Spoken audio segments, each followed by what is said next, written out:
dia, gente. Nós estamos aqui hoje na sede do programa Cidadania Viva para começar uma nova roda de conversa. E hoje vai ser sobre educomunicação. Primeiramente, eu gostaria de me apresentar. Meu nome é Giovana Schiavi e eu sou uma das bolsistas do programa e sou coordenadora regional. E agora nós estamos aqui com os integrantes da nossa roda de conversa, que a gente vai debater os nossos pontos de vista a respeito da educomunicação. Bom dia a todos, bom dia Giovana, bolsista nossa em Cidadania Viva, coordenadora regional, bom dia coordenadora executiva Anisa, É uma satisfação, Giovana, estar participando dessa prosa, a gente vai iniciar, a gente espera aí contribuir muito com essa prática educomunicativa também, a respeito da educomunicação. E a nossa câmera, o Kelvin que está aí por trás gravando. Muito bem-vindo, Michael, a gente conversa.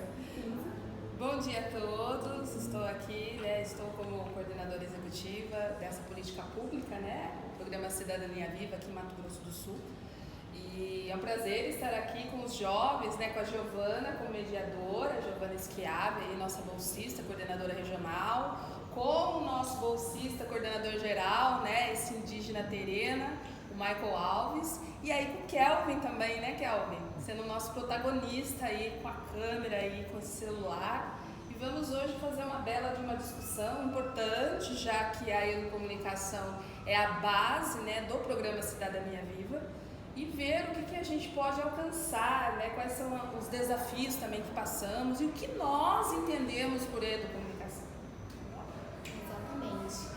E nós temos esse tema que é muito abrangente, Ele tem muitas definições, mas uma coisa que eu gostaria de começar falando, integrando com o nosso programa, é que ele tem muita relação com os pilares, principalmente com o pilar Voz e Cidadãs, que utiliza desse aporte da educomunicação para divulgar, para a gente trabalhar os nossos diversos temas. Lisa, você enquanto super especialista nesse tema, podia dar uma luz para a gente, o como mais que ele abrange nessa parte? Quando a gente desenhou o programa Cidadania Viva, quando nós pensamos entre os pilares, quais aqueles que o programa iria abranger, Voz e Cidadãs vem muito mesmo da prática da educomunicação, que é você dar voz, aqui no caso aos jovens, como protagonistas das ações desenvolvidas dentro do programa e que vão aí como política pública atingir o cidadão, atingir a população. Então, dar voz a esse jovem, para nós da educomunicação, é entender a comunicação que está entre os direitos humanos. Então, se eu entendo que a comunicação é um direito, como pela comunicação eu vou fazer um processo educativo, para melhorar essa questão do exercício da cidadania. Então, a educomunicação aqui dentro do programa e no pilar Voz e Cidadãs é realmente como disse, é dar voz a esse cidadão. Mas para dar voz a esse cidadão, ele precisa entender que isso é um direito e ele precisa entender que como direito ele tem que participar dessa sociedade. Muito interessante. Então tem esse vínculo muito intrínseco entre educomunicação e a cidadania de fato, Ela dá mais voz e o pilar traduziu isso em miúdos também, Com certeza, foi intencional, Foi bem intencional aí. A definição da educomunicação, ela abrange vários autores definem ela de uma forma diferente, Vocês têm algum autor específico que possa ser mais lúdico? Olha, você foi muito inteligente nessa pergunta, viu, Giovana? Como sempre, a Giovana tem se destacado aqui no programa como uma grande mediadora das discussões da prosa cidadã, mas nós temos no Brasil, uma referência latino-americana, porque a educomunicação, diferente de educação midiática, diferente de alfabetização comunicacional e informacional, ela tem um polo na América Latina. Por isso até que a gente resolveu adotar a educomunicação. No caso do programa Cidadania Viva, é um paradigma, entendido como um paradigma, como um modelo teórico, referencial que a gente fala, um modelo teórico, prático e metodológico. Então é tudo, Então quando eu vou usar da comunicação, seja aí o Kelvin está fazendo uma gravação, ele sendo protagonista da ação de fazer essa gravação. Ele mesmo está gravando e ele mesmo está participando da ação, porque a gente está falando do Kelvin. Então ele também faz parte disso. Então isso é um processo educomunicativo. O olhar que o Kelvin está dando aqui já tem um olhar de caráter educativo. O que nós estamos aqui discutindo, nós estamos fazendo uma roda de conversa, envolve a comunicação, porque comunicação é saber a hora de ouvir também. E isso também é um grande desafio para a sociedade, né? Porque a gente tem aí as redes sociais, o digital, como uma possibilidade de expressar e de ouvir. Nós não teríamos tanto discurso de ódio se a gente ouvisse mais as pessoas, porque quando eu estou ouvindo o outro, eu tenho a sensibilidade de poder se colocar no lugar desse outro. Eu acho que isso também, né, diz muito. E o professor, voltando um pouquinho, no programa Cidadania Viva, nós estamos em sintonia, de acordo com o Núcleo de Comunicação e Educação da Universidade de São Paulo, da USP, que foi no Brasil, a universidade que fez uma pesquisa em toda a América Latina e Caribe para descobrir que essa interface entre, até vou pegar o livro aqui, entre comunicação e educação, essa interface, quer dizer, eu não estou só falando de educação, eu não estou só falando de comunicação, eu estou falando de algo que dialoga o tempo todo. Isso é educomunicação. E foi o professor Dr. Dismar Soares, da Universidade de São Paulo, da Escola de Comunicações e Artes da Universidade de São Paulo, da ECA USP, quem fez esse neologismo ganhar essa força, né? E hoje, sem sombra de dúvidas, é uma das referências latino-americanas. Ele fez pós-doc nos Estados Unidos também, então é internacional também. Essa é a nossa referência dentro dessa política pública, ou seja, a política pública de Mato Grosso do Sul não foi pegar um europeu, não foi pegar, né, um asiático, ela foi pegar um brasileiro reconhecido na América Latina. Eu acho que a gente já se destaca também por isso, né? Motivo de orgulho, né? Um compatriota nosso nesse protagonismo. Com certeza. Isso é muito interessante. E o curioso é que em países latino-americanos, onde historicamente se conhece o monopólio da informação, a gente tem esse neologismo e essa nova prática que é a educomunicação. Então, se configura assim como uma surpresa e também um grande ganho para a gente, porque historicamente nós temos uma mídia mais concentrada e agora a educomunicação também surge, acho que entre suas diversas definições, como uma forma de dinamizar a disseminação da informação e da educação conjunta, né? É como se fosse uma coisa líquida, né? Que sempre comunicasse entre educação e educomunicação, né? Exatamente. Fala um pouquinho aí, Michael, para nós, o que você, né, hoje aí atuando como um bolsista coordenador geral, você também que é um mestrando aí, conta um pouquinho também do seu curso que você está fazendo. O que a educomunicação tem contribuído e como você tem enxergado, Michael? Você é um jovem indígena, uma liderança, né, aí nessa questão acadêmica indígena. O que você tem entendido da educomunicação? Dizer assim para todos, né, todas e todos, dizer que a palavra educomunicação eu nunca tinha ouvido falar. Eu vim da base, vim de uma comunidade indígena, né? E quando eu decidi fazer a graduação, né, em letras, resolvi aprofundar muito mais a minha área na linguística, né? Depois eu fiz a minha graduação, aí eu fiz minha pós-graduação, né? E quando surgiu a oportunidade de eu estar participando de um programa que eu não conhecia, né, de fato, que é o programa hoje Cidadania Viva, eu acho que foi quase um divisor de águas, porque isso oportunizou, né, o que eu queria, que é o ser o protagonista, coisa que eu não sabia também. Então, quando você fala assim, quando a educomunicação chegou ao seu conhecimento, mudou a sua perspectiva de ver, ou olhar sobre a questão de fortalecimento de identidade? Sim, porque ela deu a oportunidade de me ter conceitos diferentes de que forma eu posso contribuir para com eu quanto indígena, entendeu? E tanto é que eu fiquei muito interessado quando eu participei da Cidadania Viva, pelo fato de ter ali no programa o pilar Prosa Cidadã, do qual eu gostei também muito, né, de participar do programa, do fato de gostar de conversar também, de ser muito comunicativo, né? E quando eu soube que tinha ali que o Cidadania trabalhava com uma teoria também, que para mim era teoria ainda, né, que eu não sabia, que era a educomunicação, eu falei, ué, eu quero conhecer mais sobre. Onde a prática, a vivência, né, com essa pessoa aqui, professora doutora, né, em experiência, eu fui me apaixonando, né, querendo entender mais sobre o conceito. Onde oportunizou eu estar aí participando, né, de uma seletiva, que ontem eu recebi a notícia que eu fui selecionado, uma das pessoas indígenas também, para participar de um curso EAD sobre educomunicação, do qual eu tanto queria, né, que é o curso, né, em aprofundamento em educação e conceitos práticos, né, que é pela USP, né, que eu, graças a Deus, consegui. Eu acredito que esse aprofundamento nessa área pode contribuir muito para com a juventude, né, indígena.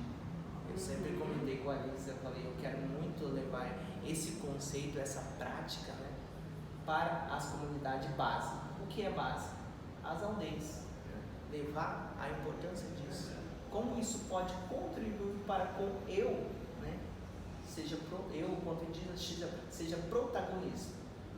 E aí, educação, como se diz, tem a parte digital também. Saber, talvez, utilizar aquela parte digital para com o nosso favor, quanto indígena, para ensinar mais informações e menos desinformações. Porque eu acho que ela contribui muito para com isso também. Então, é gratificante estar aí participando desse programa, né, Cidadania Viva. E grato eu também fico aqui aos bolsistas, que sempre a gente conversa. Grato eu pela doutora também aqui, Elisa, nossa coordenadora executiva, por ter abrido esse leque, ter colocado assim, poxa, isso aqui é importante. E ela assim, não teve dias ruins para conversar comigo e falar assim, você pode conseguir isso, entendeu? Então acho que a partir do momento que eu passei nesse curso, eu comecei a ver a importância, né, de como isso pode contribuir para com eu, quanto vida acadêmica, hoje mestrando, né, e para com a minha comunidade também, e para outras, né, mais disseminação de informações e menos desinformações. Na verdade, a gente está muito feliz. O programa Cidadania tem, né, um ano. Nós vamos comemorar agora, dia 31 de março, um ano de inauguração da nossa sede.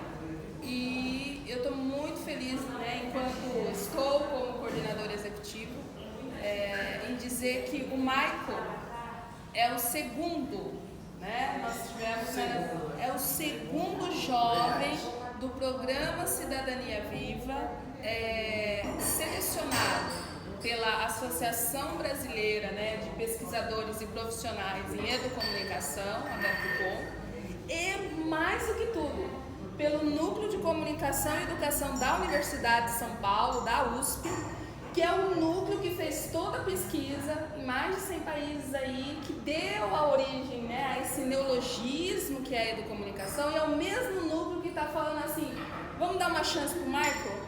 Vamos trazer ele também aqui para a educomunicação? Então, assim, em nome aqui, aí eu posso falar até, né, do governo de Mato Grosso do Sul, a gente está muito feliz pela escolha do Michael aqui para fazer esse curso com o apoio da Universidade de São Paulo. E para nós, assim, para mim particularmente, né, que sou filha da ECA também, sou filha da USP, é um orgulho tremendo, sabe? E é uma responsabilidade que esse jovem indígena tem de ir para as aldeias, de ir para as comunidades e disseminar a educomunicação para uma população que precisa ser protagonista, né? O indígena é quem mais precisa ser protagonista, não só ele, né? A questão do negro, né? A questão da comunidade LGBT, todas as minorias, porque todos nós precisamos incluir as diferenças. A diferença ela não tem que excluir, a diferença é para incluir. Então eu acho que isso foi motivo de orgulho, nós soubemos ontem à noite, por isso estamos aqui também, né, fazendo esse bate-papo. E aí eu acho que o Michael pode aí perguntar para o Kelvin também, né, para ele dizer o que ele vê de educomunicação. E eu vejo assim, antes de fazer uma pergunta para o Kelvin, é gratificante quando você fala da cidadania viva. Porque quando Eu agradeço muito ao programa Cidadania Viva por dar essa oportunidade para mim, enquanto indígena, para o Kelvin, enquanto negro, para outras pessoas que, enfim, o também, né? Você também. Poder, assim, né? A gente faz um doutorado, eu fiz a pesquisa Rio-São Paulo, e poder vir para o Centro-Oeste. Com certeza. Né? E ajudar na criação dessa política pública é motivo de orgulho ao programa, a vocês que fazem o programa. Isso, e acho que isso também é um dos, né? Responsabilidade de Cidadania Viva, abrir as portas, né? E eu acredito que isso ele está fazendo também com essas muitas parcerias. Uma rede de compartilhamento de informações, né? Isso é verdade. E dizer assim, Kelvin, né? Nosso grande câmera aí, que você também pode contribuir, né? Nessa relação de estar entendendo um pouco sobre as ações do Cidadania Viva que a gente faz, né? Possa estar comentando um pouco para nós em referência à educomunicação, como ele atingiu você, né? Essas ações em sintonia com a educomunicação. Então, quando eu entrei no programa, eu não sabia absolutamente nada de educomunicação, né? Quando eu fui ler o edital, para ser bem sincero, depois eu já ter me inscrito, sabe? E quando eu vi, assim, tipo, eu entendia da proposta do programa, entendia, tipo, as coisas, tipo, de ser uma coisa mais midiática e tudo mais, mas eu não sabia que era educomunicação. E agora, depois de um ano aí, passando por várias coisas, a gente passou por dificuldades, passamos por muito perrengue no início e tudo mais, aprendendo a usar como a educomunicação, aprendendo a usar o celular para fazer as nossas interações, tanto dentro da sede como fora. A gente vai aprofundando esse conhecimento mesmo, tanto na parte de tecnológica mesmo, de usar essas mídias que a gente tem, o celular, o computador e tudo mais, para nos auxiliar na construção educomunicativa, e também no pessoal mesmo, que agora, tipo, eu posso dizer que eu tenho um conhecimento, assim, mais aprofundado, tanto de, tipo assim, filmagem, edição, fotografia. Tudo isso foi possibilitado porque eu estive num programa de iniciativa pública, né, que me proporcionou essa oportunidade de estar aprofundando esses conhecimentos, que alguns eu já tinha, mas a maioria deles eu fui aprofundando aqui na sede do programa, porque o programa acabou me forçando a usar aquelas habilidades que eu nem sabia que eu tinha, sabe? Então eu agradeço muito ao programa por essa oportunidade, porque agora eu consigo ter muito mais confiança em mim mesmo quando se trata de falar sobre os assuntos que são abordados aqui no programa e tudo mais. O pessoal aqui é extremamente receptivo, você não tem medo de falar, você não tem medo de errar, porque você sabe que alguém vai te corrigir, não vai ser aquela correção tipo forçosa, que vai te fazer sentir mal, não. De forma alguma, sempre que as pessoas corrigem alguém aqui, é sempre da forma mais suave e pacífica de todos, porque nem todo mundo tem as mesmas vivências, aqui todo mundo tem uma vivência diferente, e a gente acaba aprendendo isso no nosso dia a dia, que todos nós somos diferentes de alguma forma e que a gente tem muito a aprender com o outro. E é isso uma das coisas mais interessantes, tanto da educomunicação como do programa Cidadania Viva. Isso é interessante, como o Kelvin falou, né? Aqui a gente teve que conciliar teoria e prática da educomunicação.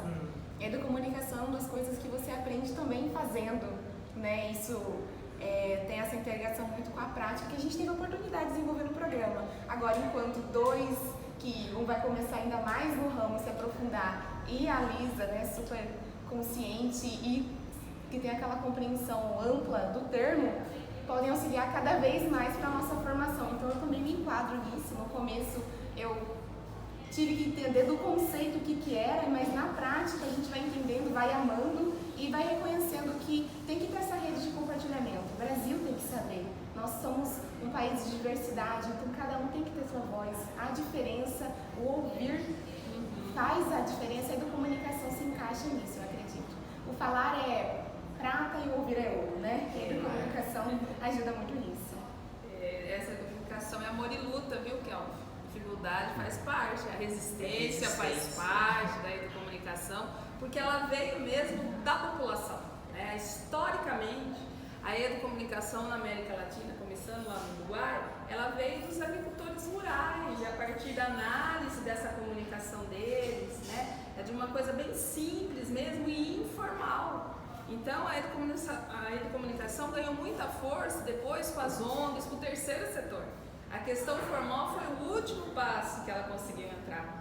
Né? Então, diferente muitas vezes de uma media education, de uma, né, educação midiática europeia, que já vem mais com a educação, com a formalidade. Nós não, nós somos os alternativos, essa comunicação que ela não tem lá um canal oficial para falar, ela tem que falar lá na comunidade indígena, ela tem que falar ali na periferia, ela tem que falar ali, sabe, através da música. Por isso que a gente tem aí a expressão comunicativa pelas artes, que também faz parte, né, das áreas de intervenção da educomunicação, a mediação tecnológica, que o Kevin tão bem falou, incorporando a questão socioemocional, porque a gente fala que a educomunicação é amor e afeto, justamente porque reconhece o afeto como uma importante contribuição, uma importante qualidade de uma boa comunicação, tem que ser afetuosa.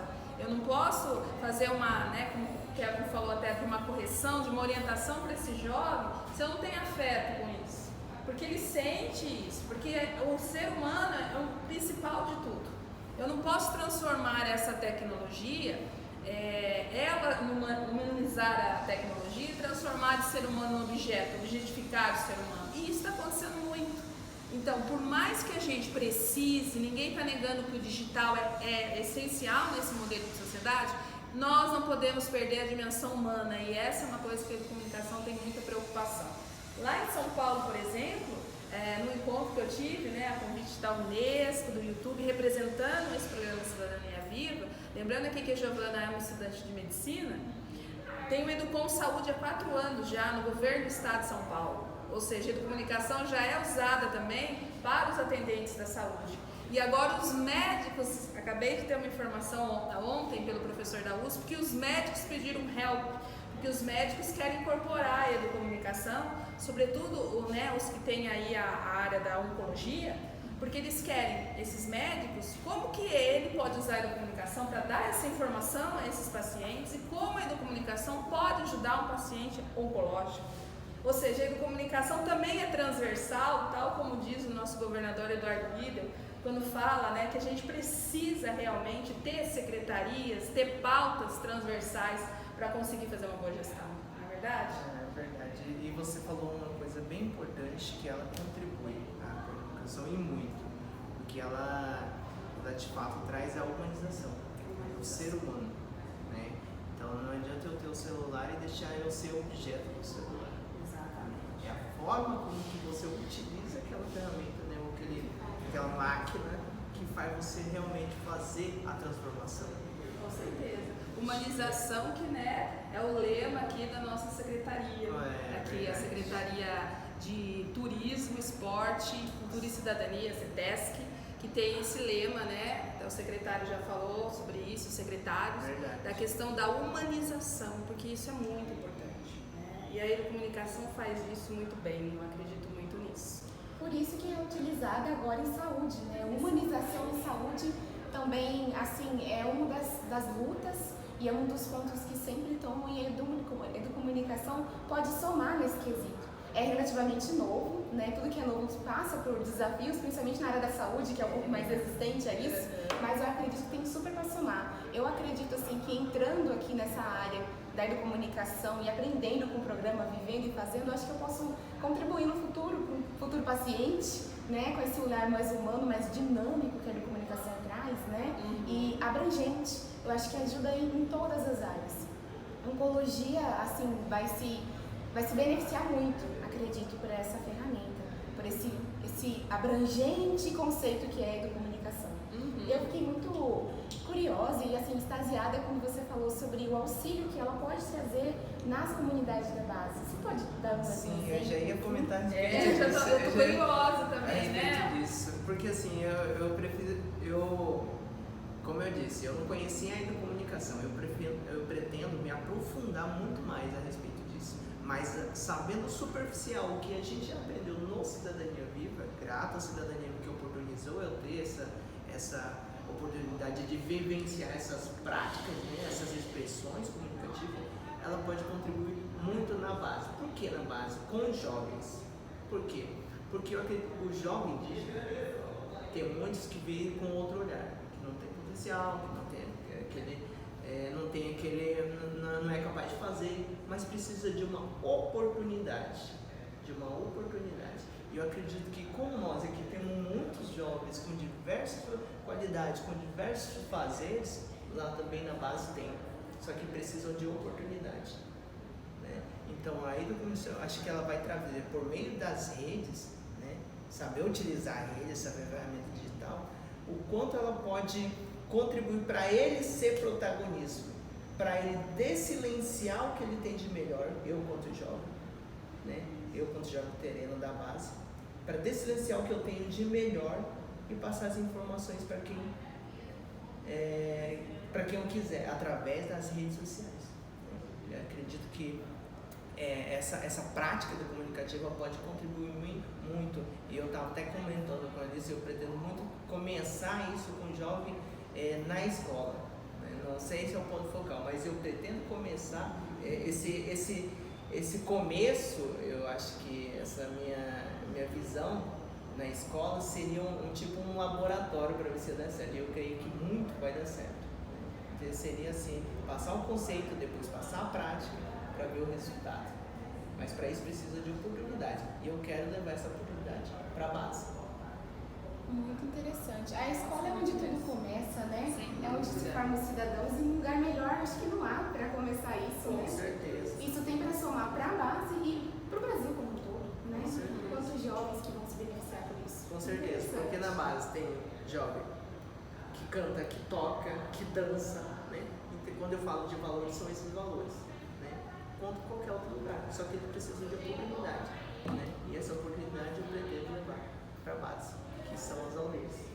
Muito bem, eu fico muito feliz, né, da gente ver o crescimento do programa, né? Quiçá esse programa possa se estender por todo o estado de Mato Grosso do Sul, né? Aí seus 79 municípios, e que outros jovens tenham essa oportunidade que vocês estão tendo, e que vocês sejam esses jovens protagonistas para multiplicar também a formação desses novos jovens, que a gente possa criar aí a rede, que essa ideia sempre da comunicação, a gente formar uma rede mesmo de compartilhamento de coisas boas, né? De crescimento, de trazer esperança e de alimentar sonhos, que a comunicação tem essa possibilidade, né? Ela traz essa possibilidade, mesmo de áreas tão diferentes, porque é curioso quando me perguntam fora aqui do estado, em outros estados, como que a gente consegue, né, fazer uma comunicação educomunicativa, como o programa Cidadania Viva tem conseguido fazer, com todas as dificuldades que nos são inerentes, né? Mas a gente está conseguindo fazer e levar de uma maneira, né, que os jovens não são da comunicação. Hoje nós não temos ninguém que é da área de comunicação. E são essas diferentes áreas que unem o programa Cidadania Viva, diferentes públicos de jovens, né? Várias minorias que se juntam aqui, se tornam maiorias, né, e se tornam iguais. Eu acho que isso é iguais, respeitando, é claro, suas diferenças. E eu acho que é isso que faz, né, esse crescimento, trazendo esse crescimento para o programa.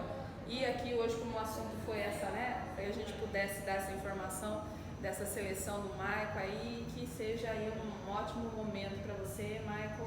A Giovana também, que vem se destacando como mediadora. O Kelvin também, né, Kelvin, que tem a questão racial, que a gente sempre está colocando para ele também poder, né, falar. Acho legal até o Michael, segura lá um pouquinho, deixa o Kelvin vir aqui para as pessoas verem o Kelvin, né, porque o Kelvin está participando com a gente. Nosso cameraman.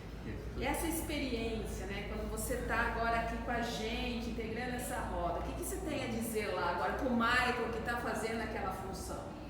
Então, o que eu posso dizer para complementar aqui é que, assim, quando você nasce, tipo assim, tem uma frase que é muito popular, assim, entre a comunidade negra, assim, que é: você não nasce negro, você se torna negro, porque é algo que aconteceu comigo, então eu estou falando de experiência. Quando você é um jovem negro, principalmente no meu caso, que eu tive a oportunidade de estudar em uma escola particular, onde a maioria era branca, você não se vê como negro, você não quer ser negro porque você se vê diferente, você se vê não pertencente aquele ambiente. E assim, você vê tudo que é estereotipado como negro como algo ruim. Então você não quer ser negro, você não quer ter cabelo cacheado ou crespo, você não quer ter esse tipo de coisa, você não quer se vincular. Então assim, eu tive muita oportunidade de ter professores negros que me ensinaram muito, o meu pai me ensinou muito, mas assim, é algo que é muito importante, principalmente nesse programa, o quanto ele te dá o protagonismo de você ser quem você é e você expressar isso para as outras pessoas, porque isso influencia outras pessoas negras a se verem como negros, porque eu sei como é você não se sentir negro ou você sentir que você é menos por ser negro, entendeu? Então eu acho que o programa tem muito esse viés de tipo assim, trazer esse tipo de informação mesmo com a vivência, nem sempre explicitando tanto, mas às vezes assim, você ali participando com todo mundo e tal, você tem essa visão de que você pertence a esse ambiente, você tem que ocupar o ambiente, sabe? Eu acho que isso é uma parte muito importante do discurso assim, e do comunicativo no modo geral, que é o que você falou do protagonismo, e você se sentir pertencente faz você querer usufruir do seu protagonismo. Você falar assim, não, eu tenho o direito de estar aqui, eu vou usar a oportunidades que eu tenho de estar aqui para me expressar do jeito que eu quero me expressar. E interrompendo um pouquinho você, Kelvin, não só eu ter o direito, né? Eu entender que eu tenho direito, mas eu tenho que fazer valer esse direito. Para eu fazer valer, eu tenho que participar, eu tenho que ter ação, né? Eu não vou falar só quero direito sentado numa cadeira. Eu tenho que ir para a luta, né? Ir para a rua, ir para a periferia, ir para a comunidade, para encontrar esses outros ecos dessas vozes. E trazer esses ecos como vozes mesmo, torná-los vozes também. Dar a eles a oportunidade de protagonismo, né? Que é o que disse que está traduzindo tão bem aí para nós, né? Muito bem. Ser e dar voz, né? Ser e dar voz. Eu acho interessante que esse pluralismo, assim, é o porta-bandeira e tem uma harmonia, uma correlação muito interessante que culmina nisso. Educomunicação, os pilares se conversando, né? Não tem como falar sobre educomunicação e falar sobre vozes cidadãs, que é um dos nossos pilares, né? O Pontes, que a gente está aqui com um lugar colorido, né? Por conta disso, nós temos esse apelo para a arte como um todo, a poesia, que, por exemplo, Manuel de Barros aqui é sempre muito citado, a música, os instrumentos musicais, então toda essa diferença que aqui fora é tudo muito separado em setores, né? Aqui a música clássica conversa com a poesia, que conversa com a música contemporânea e tudo isso é mediado pela educomunicação, mediado pelos pilares. Então eu acho que isso contribui para, não fica como se fosse uma salada, não, fica coexistindo e comunhando por um bem maior, que é a cidadania sempre viva. Com certeza, com certeza. Resumiu bem, né, Giovana? Como mediadora nossa aí. Eu acho que a gente já pode, né, parar por aqui, de repente a gente faz outra série, faz outros vídeos, né, falando um pouco mais da educomunicação, né? Determinado curso, verdade, contribuindo pra gente. Exatamente. Mais vai dar as formações para você sobre educomunicação logo, né? Também tendo essa possibilidade. E agradecendo, né, a oportunidade que a gente está tendo, né, de conviver, né, desse momento da vida de cada um. Para cada um vai ter um sentido daqui a um tempo, ter passado pelo programa Cidadania, porque nós sempre somos passageiros, mas levando um pouco, né, desse novo paradigma aí, nem tão novo, porque já existia, e é aquela coisa aí de comunicação, assim, nossa, eu fazia educomunicação e nem sabia, que isso era educomunicação, né? Muito comum os professores, né, das escolas às vezes fazerem tanto e não souberem. E muitas vezes também a gente tem que tomar cuidado um pouco com o discurso, que é minha preocupação também como pesquisadora da área em relação à política pública, de achar que basta apenas inserir no celular uma tecnologia e a gente já está, né, basta ter esse acesso, que já está fazendo uma prática comunicativa. E não é isso não, é muito mais profundo que isso, né? Porque primeiro você trabalha essa comunicação humana. Quando eu fortaleço a comunicação humana, eu posso falar da mediação tecnológica. Enquanto a gente não tiver essa conversação humana, essa comunicação humana mesmo, o diálogo, o olho no olho, fortalecido, eu posso ir para a tecnologia. Só inserir a tecnologia não vai trazer afeto, não vai trazer o sentido e a conscientização. E a conscientização ela tem que estar muito estruturada para eu entender que, né, a tecnologia é super importante, que a mediação tecnológica é super importante, mas ela não é tudo se eu não tiver essa dimensão humana sendo respeitada. É isso, né? Acho que é isso. Obrigada. Aí, parabéns, Michael! Parabéns! Obrigado.